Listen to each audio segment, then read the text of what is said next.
Hello!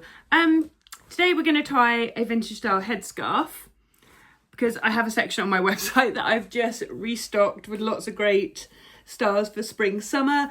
These are all true vintage and second hand, so do check that out. So first up, putting my hair in a quick bun. Well, let me just get that stray bit there. Again, it's getting covered, so it doesn't have to be anything perfect. And I kind of don't have it too high, so it's sort of sitting pretty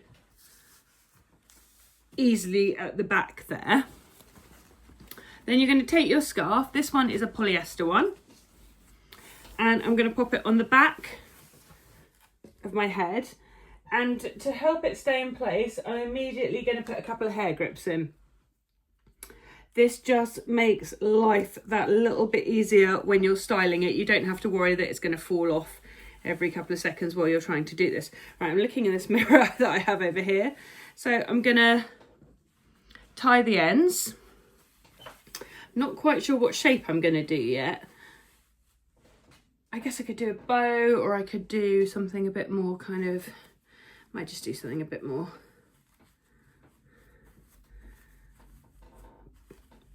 interesting. There we go. So I'm just going to pull the ends out, tuck, see these little bits here, just either tucking them in to the knot that I've tied. In fact, that's already starting to look really nice.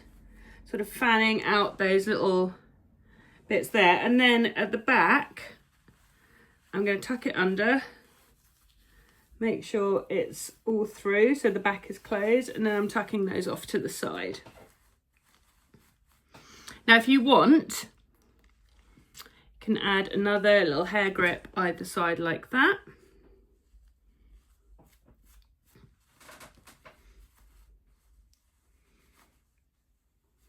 Let's play around with the shape a little bit more. And there we go. Nice, quick, little kind of scrunchy front. In fact, it was scarves like this that actually inspired my pre-tied scrunchy knot. So that gives you an idea of that. Now what I will do as well is I will show you the bow. So I'm just going to undo it again because it's easier to do it from right from the start. And again, I've got those grips at the back that are helping hold all this. So you can see there, you're doing your little knot like that. In fact, I do tend to pull it over my ears at that point as well. And you can see there, the back bit tucks through. Hopefully you can see that. So you end up with that coming through the front. And then you do your nice big bow. Now at this point, if I'm keeping it as a bow, I tend to tuck everything neatly away. Now depending on where that is, you can even tuck it into the ears a little bit. So it just kind of goes into the bow there. Tuck that through.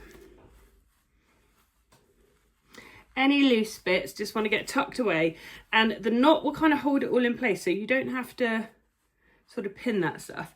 But there you go, you end up with a bow. And again, hopefully you saw that all right. I'll put those in at the sides. Quick brush of my fringe. Oh, excuse me. And there we go. Oh, and any questions about the jumper, because people always ask me on videos. This was bought at a vintage shop in York for my 40th birthday. So yeah, that's how I ended up with a School of Dentistry jumper. There we go. Give you a quick look. School of Dentistry. But it's really comfortable. It's one of my absolute favourites. But there we go. Back to the knot. So yeah, 2 different styles of vintage headscarf. But check out the section on my website for true vintage scarves.